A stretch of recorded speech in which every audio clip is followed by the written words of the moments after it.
Have you ever wished you had, like, a superpower? Not flying or invisibility, but something, I don't know, way more practical.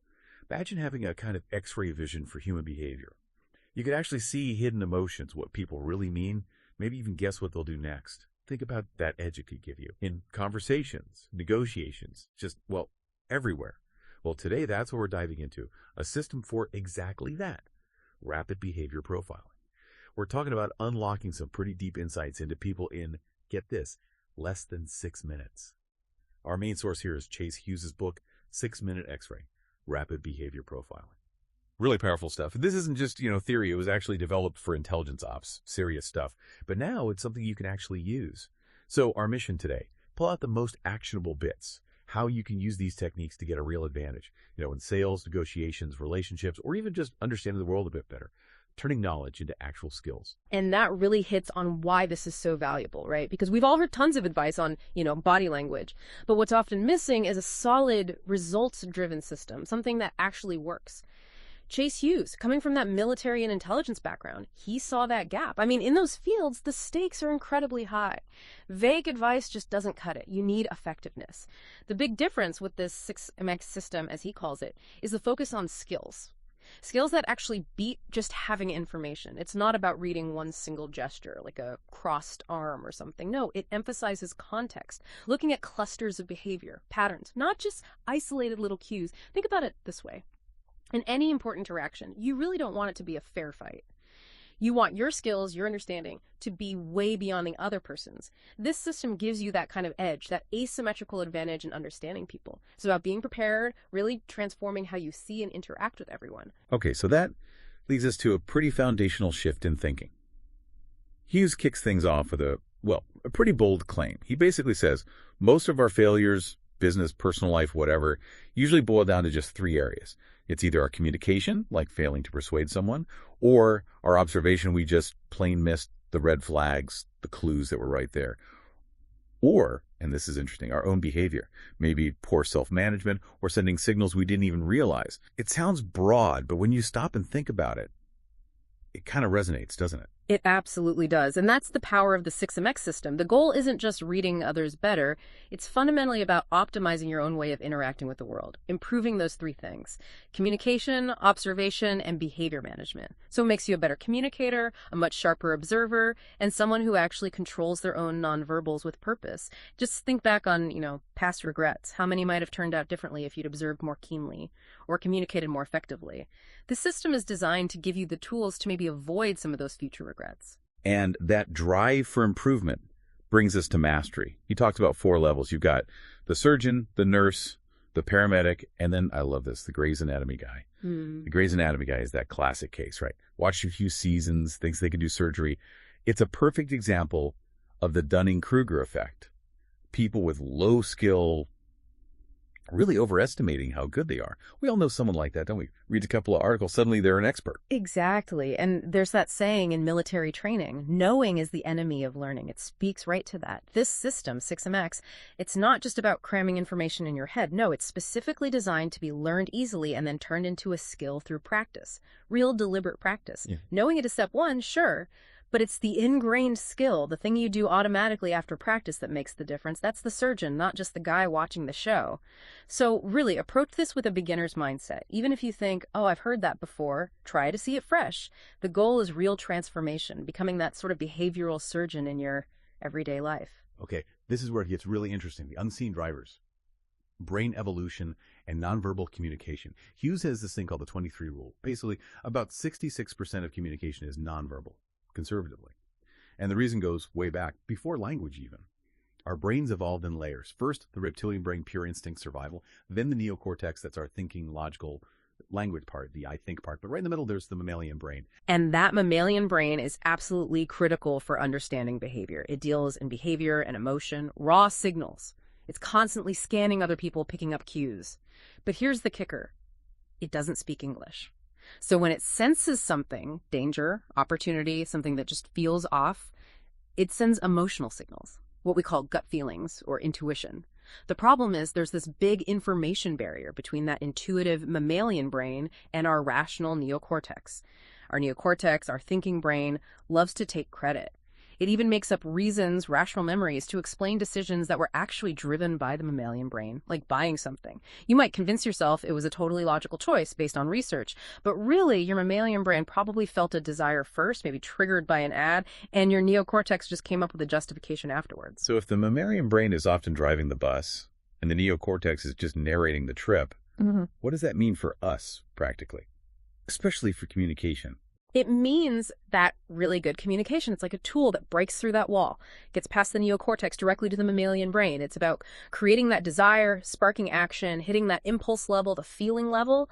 When you understand how decisions are really made driven by that undercurrent of emotion and instinct, not just logic, it gives you incredible practical power.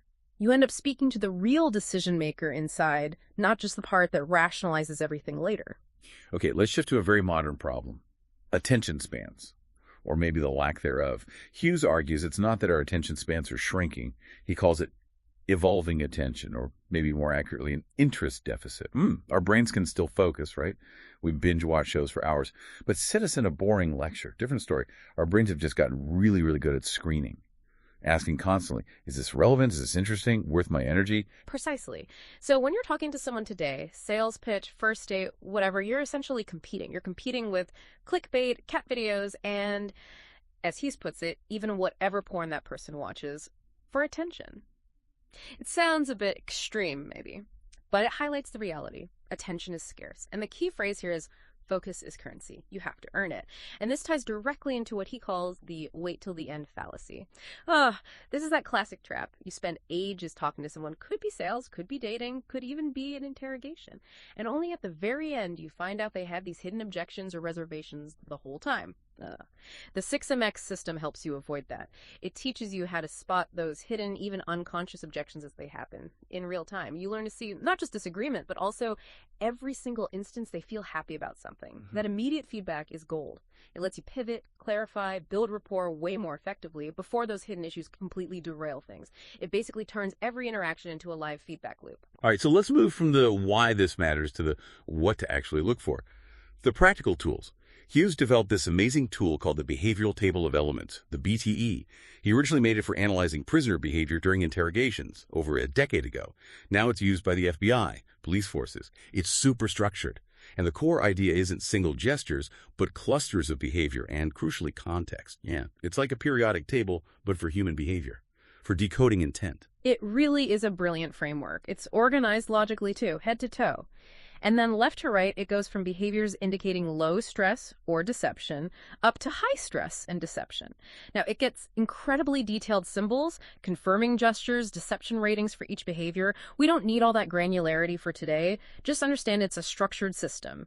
It uses colors green for low stress, tan, yellow, up to gray for high stress, tied to a deception scale. The main takeaway for you is that the BTE turns observation from just randomly noticing things into a structured analytical skill. It lets you build a reliable behavioral profile super fast, like in minutes. It gives you a lens to look through, not just a list of things to memorize. Okay, let's start with maybe the most expressive part. The eyes. We spend so much time looking at each other's eyes, right? Like 50% when speaking, 70% when listening. So it makes sense they'd reveal a ton about someone's unconscious state. Absolutely. They really are windows, not just to the soul, but to those deeper unconscious states. Let's break down a few key eye behaviors you can use immediately. First up, blink rate. Okay, typical rate is maybe 9 to 12 blinks a minute, roughly. But under stress, discomfort, that can shoot way up, maybe even 70 blinks a minute. On the flip side, if someone's calm, really focused, super interested, the blink rate can drop way down, sometimes as low as 3 a minute. And the key is, these shifts, they're almost always unconscious. Very hard to fake. Makes them super reliable indicators. So how do you actually use that? I mean, do you sit there counting blinks? It seems a bit awkward. No, you don't have to be the behavior nerd meticulously counting. It's about noticing the shifts. You can get a rough idea, maybe count for 15 seconds, multiply by 4, but really just get a baseline. When you start talking, just notice. Is their blink rate fast, average, or slow for them? Then watch for changes. If you mention a tricky contract detail and suddenly their blink rate skyrockets, that's an instant unconscious flag. Stress. Disagreement about that specific point. Lawyers use this in jury selection, trying to spot engaged versus stressed or bored jurors. For your own quick notes, what Hughes calls compass notes, you could just jot down B error with an up arrow for fast, down for slow. Maybe circle it if you know what caused the shift. It's about becoming sensitive to those changes. That's super practical. Yeah. Okay, next. Gestural hemispheric tendency, or GHT. You mentioned this isn't the old debunked eyes left means lying stuff. Exactly. Forget that old stuff. GHT is much more reliable. It's about how eyes, and the hands that often go with them, tend to move differently for positive versus negative memories. Ask someone about an amazing trip. Watch their eyes. They'll likely flick to one side, and they might gesture with the hand on that same side. Then ask about a really awful experience.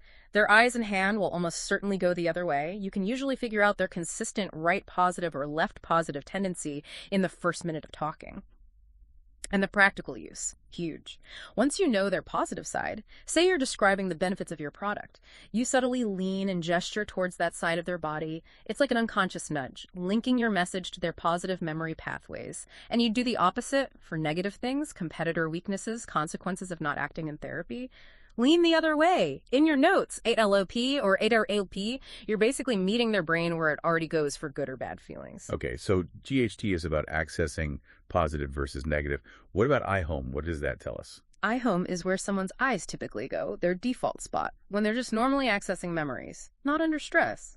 Think of their face like a clock. Maybe they consistently glance towards 3 o'clock when recalling something.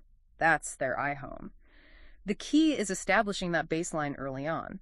Because any significant deviation from that normal spot, like suddenly their eyes dart somewhere completely different when asked a specific question, that's a strong flag for potential deception, doubt, or fabrication.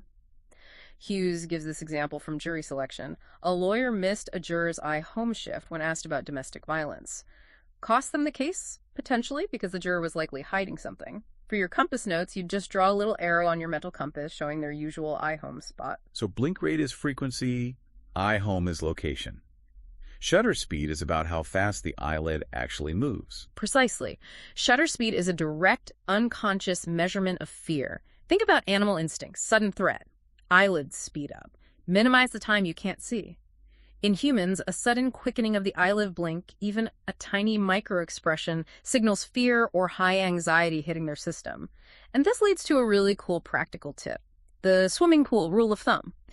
Basically, in conversation, especially early on, never move faster than you would walking through a swimming pool. Quick, jerky movements can unconsciously signal your fear or nervousness to the other person's mammalian brain, making them guarded around you. Control your own signals. That's a great tip for managing presence. What about pupil dilation and constriction? We know light affects pupils, but what else? Yeah. Beyond light, pupils react strongly to psychological stuff. They dilate, get bigger for threats or things we really like. It signals interest, arousal. They constrict, get smaller for things we dislike. So in sales, if a customer's pupils subtly dilate when you show them a product, even if they're trying to play it cool, that's noteworthy, genuine interest. On the other hand, constriction can show immediate unconscious disagreement. Boom. Of course, you have to factor in bright light, that overrides it.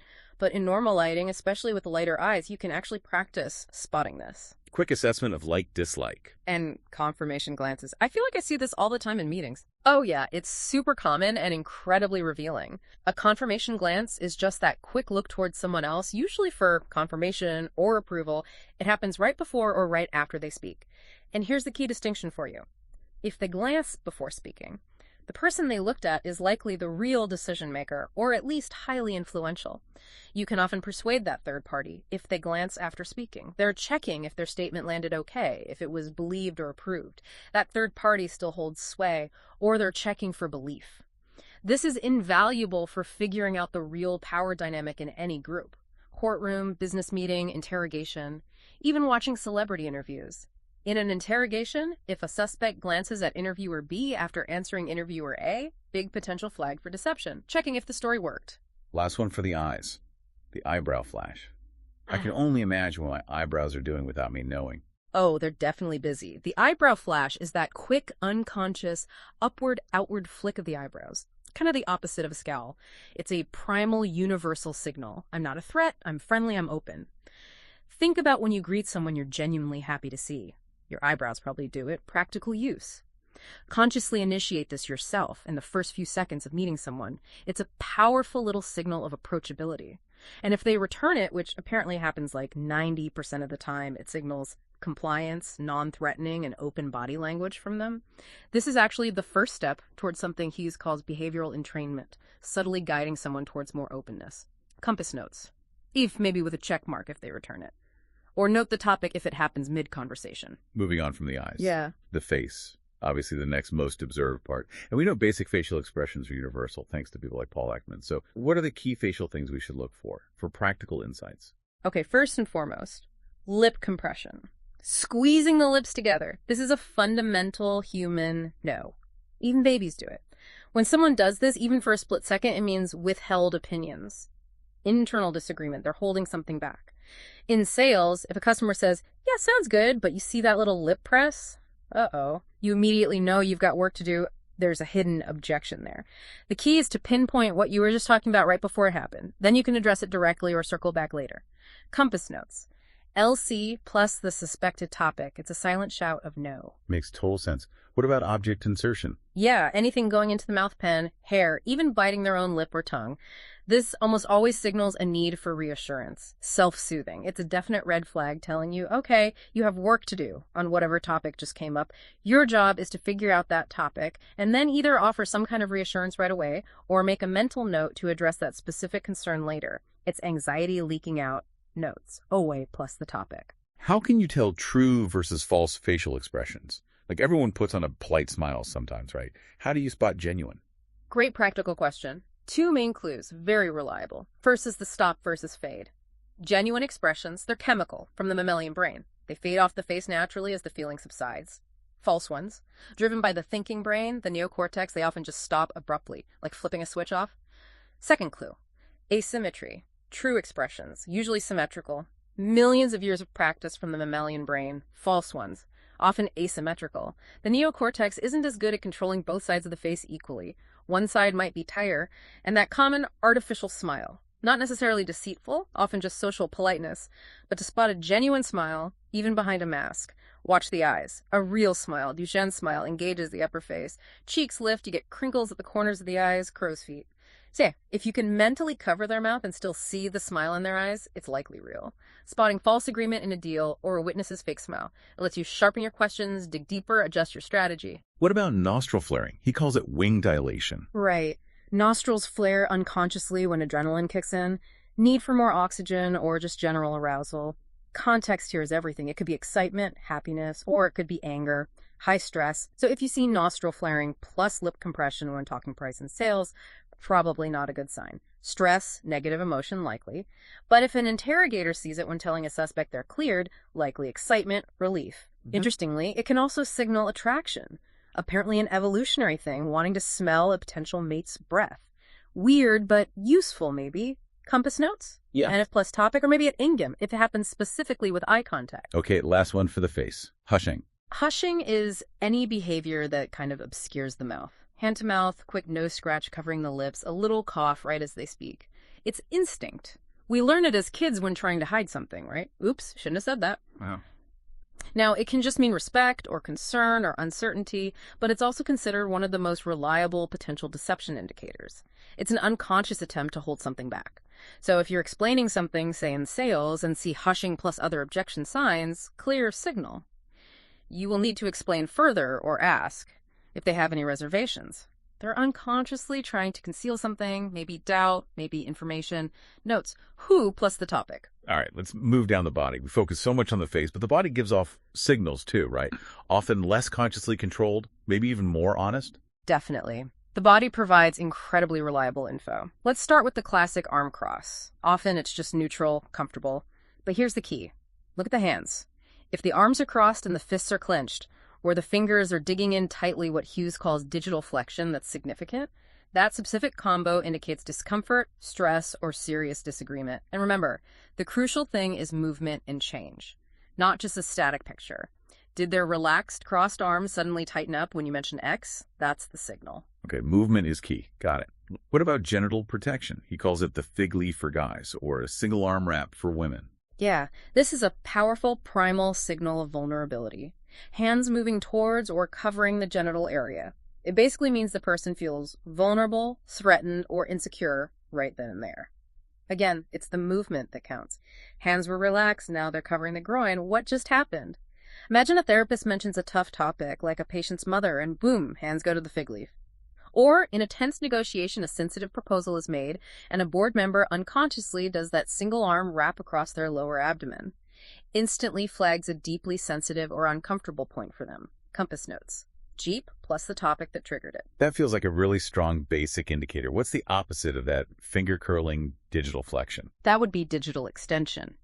This is when the fingers subtly move away from the palm, relaxing, opening up. It signals comfort, agreement, relaxation, focus. It's consistently a good sign. You see fingers go from maybe slightly curled or neutral to more relaxed, spread out a bit.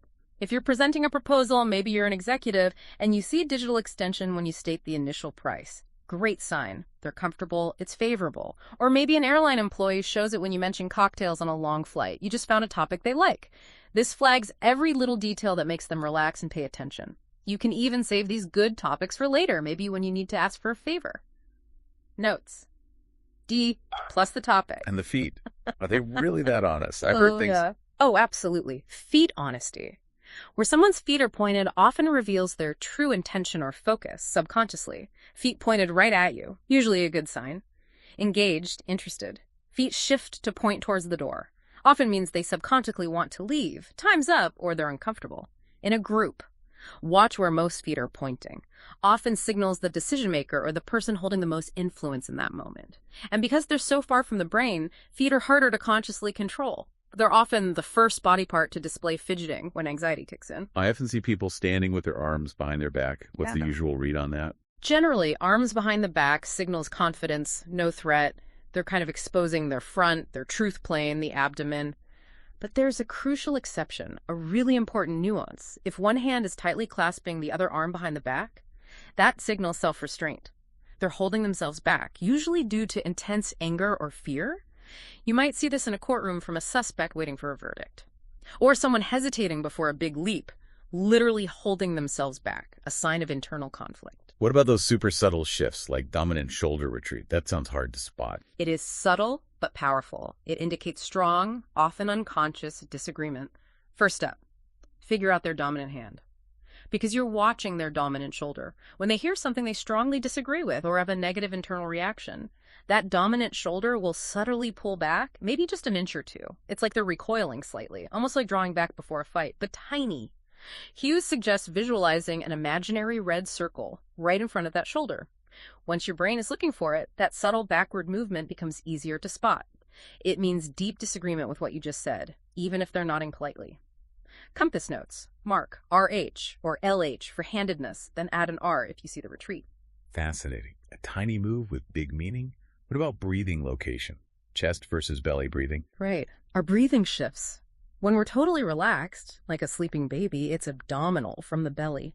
Most adults, especially in new or slightly tense situations, tend to breathe more from the chest. It's often shallower, faster. The key isn't where they start, but observing the shifts. If someone starts relaxed, belly breathing, then shifts to faster, shallower chest breathing when you bring up topic X. That's a clear stress or disagreement signal tied to X.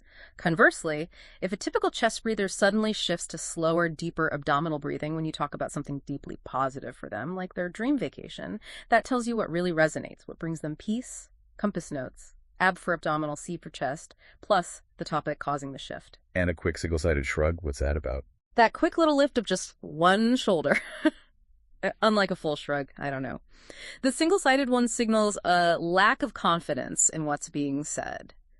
Often it means they lack confidence in their own words. It doesn't always mean lying, but it means they don't fully buy what they're selling you or themselves. Example. Car salesman asks a couple, "Is this exactly what you're looking for?" The woman says yes, but gives that little one-shoulder shrug. Salesperson knows, okay, probably need to explore more. There's an unstated issue. It tells you you've either got work to do or better luck next time on that specific point. I've definitely noticed barrier behavior. People putting things between themselves and others, like a coffee cup or their phone. Yes, it's a very common unconscious need to distance, conceal, or protect oneself. Buttoning a jacket suddenly, pulling a bag onto their lap, placing that coffee cup or phone right between you. Classic barrier. As the observer, you want to remove your own barriers. Unbutton your jacket, move things aside, shows openness. But more importantly, when you see them place a barrier, ask yourself, what was just said or done? Identify the trigger. Then you can either backtrack and address that issue, or maybe try to subtly get them to remove the barrier. Slide a paper towards them so they have to move the cup, maybe. Removing the barrier can signal they're willing to re-engage. Notes. Bar plus P for placement, or R for removal, and the topic.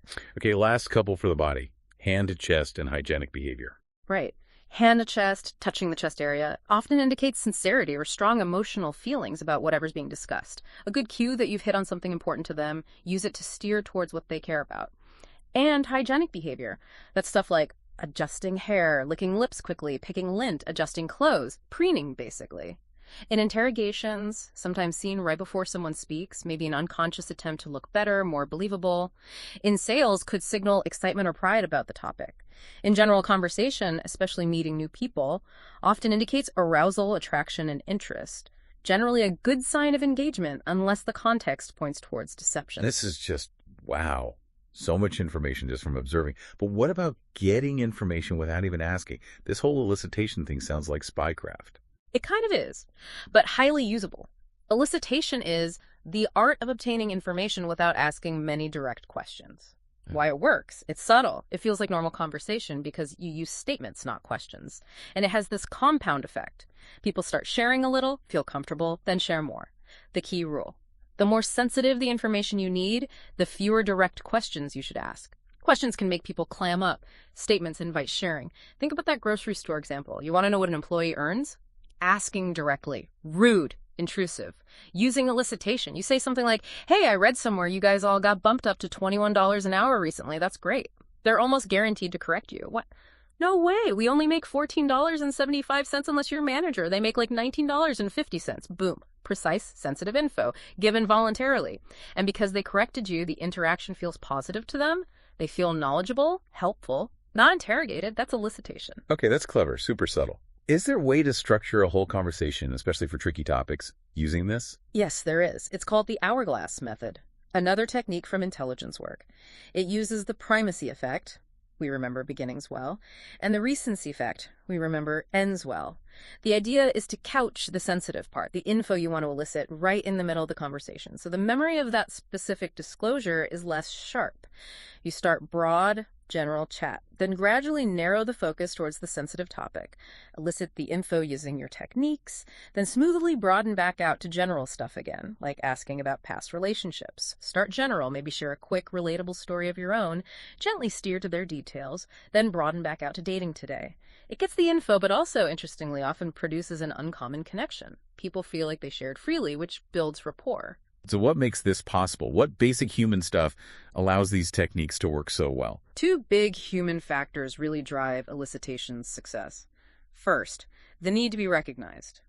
We all have this deep need to feel seen, acknowledged for our knowledge, our efforts, our experiences.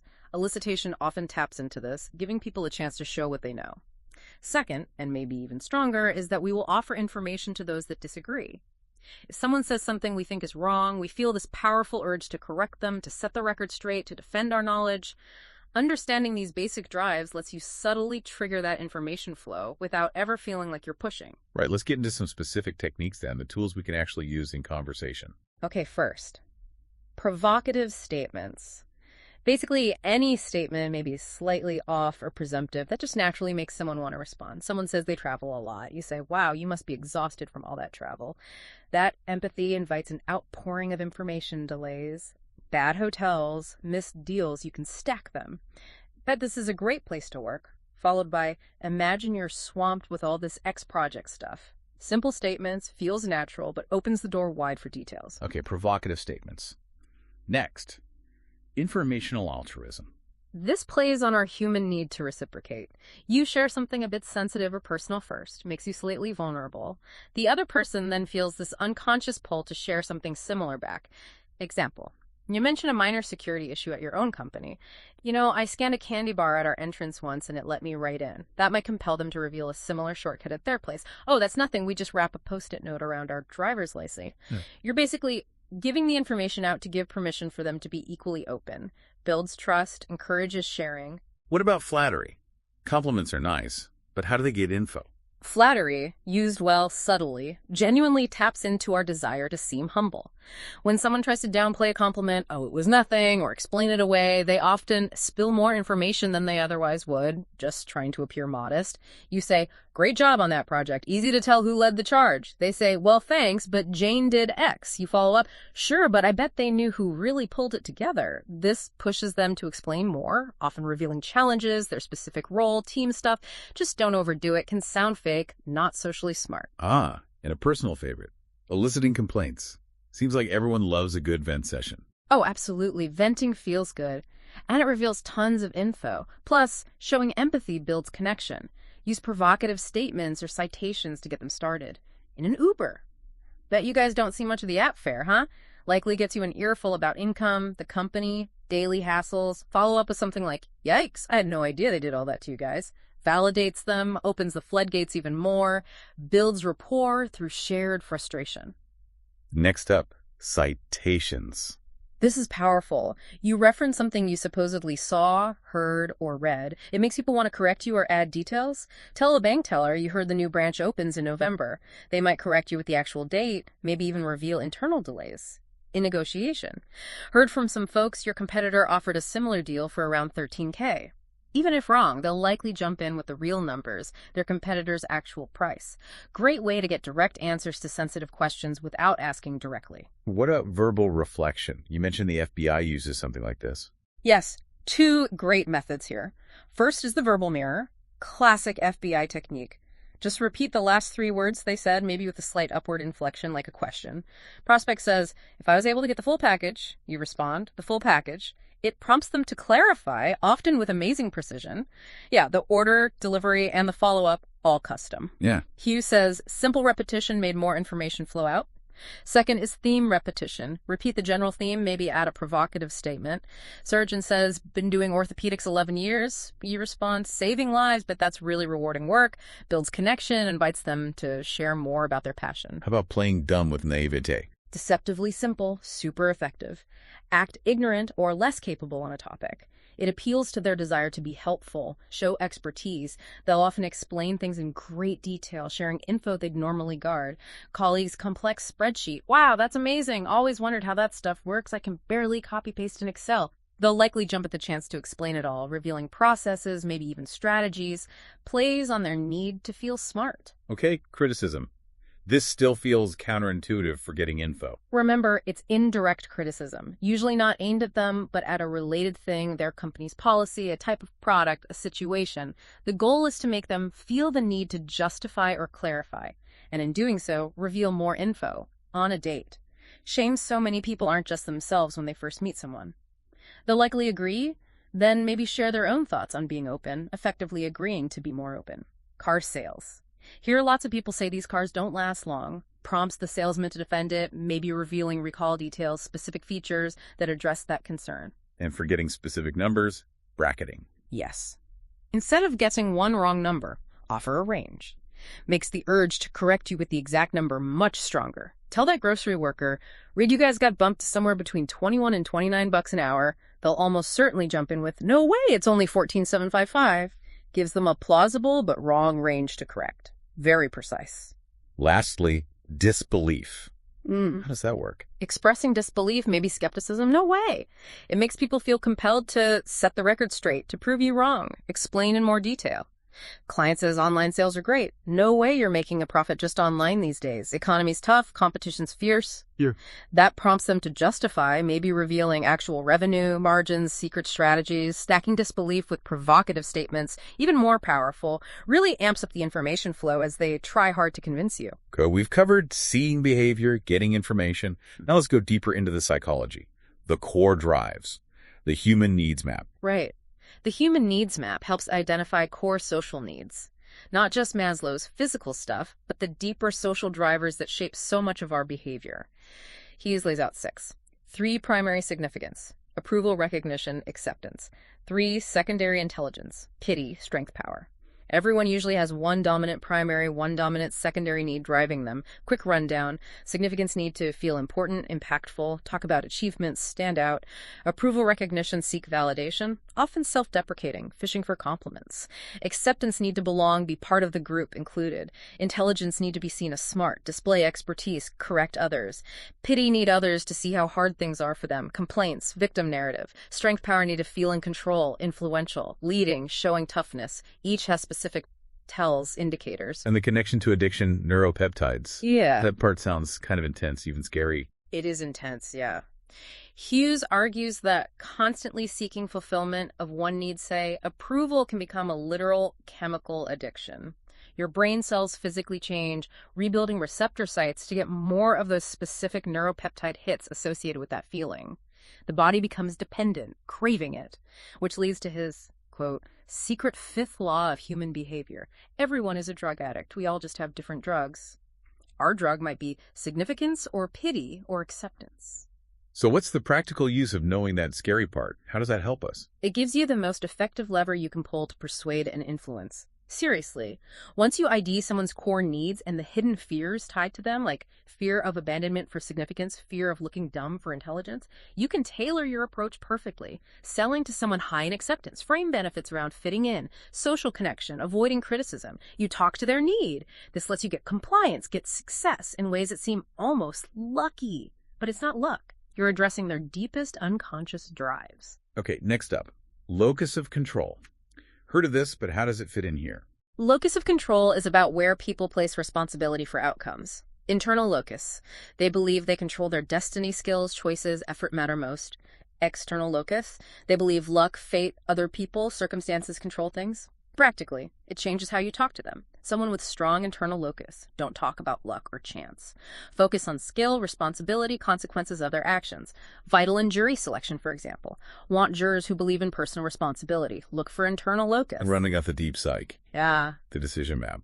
This sounds like it unpacks how people actually choose things. Exactly. It reveals their filtering process for making choices.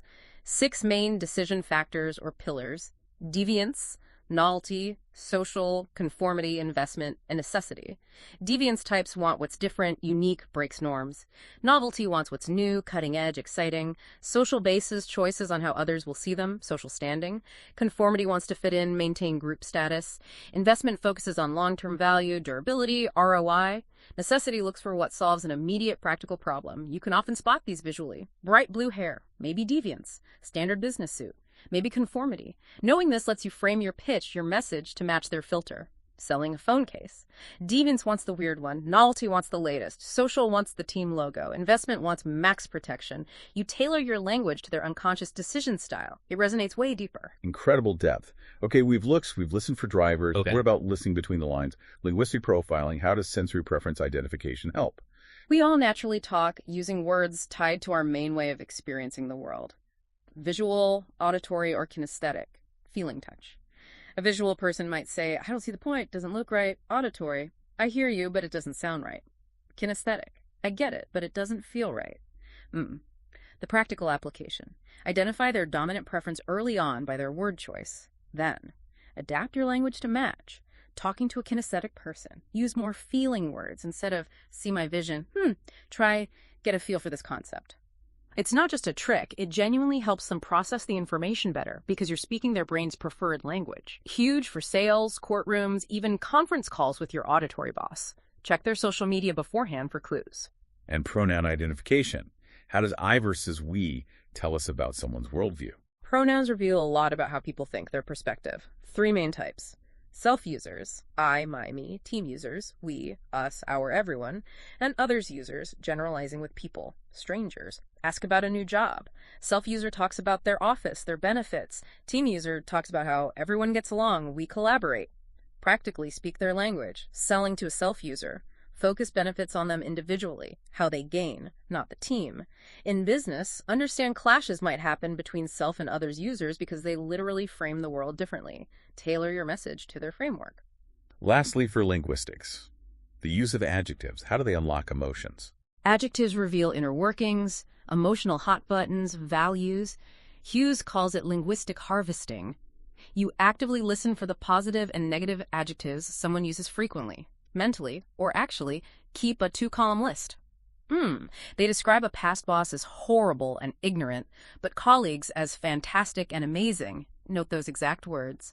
The power comes from using their own harvested words back at them. Describe your product's benefits using their positive adjectives. Fantastic, amazing, it resonates instantly. Describe the problems your solution fixes using their negative adjectives. Horrible, ignorant. Taps right into their existing pain points. Lets you hear between the lines, tailor persuasion with incredible precision using their emotional language. It's truly a superpower in the making. So how do we pull all these skills together, put it into action consistently? Let's start with how compliance works. Right, the core principle. People who follow physically in a conversation will follow mentally. It's about leading. Hughes talks about the compliance wedge. Small, unconscious physical moves you initiate that they follow. Like when you first shake hands, subtly step 10 inches left or right. Forces them to adjust slightly, unconsciously reorienting to you. You moved, they followed. Unconsciously, you build on this. They're talking passionately. Take a tiny step back. Creates a social vacuum. They'll unconsciously step forward to fill it. Establishes nonverbal compliance. This leads to agreement prep. Crucial insight. Never ask someone to make a big decision while they're leaning back.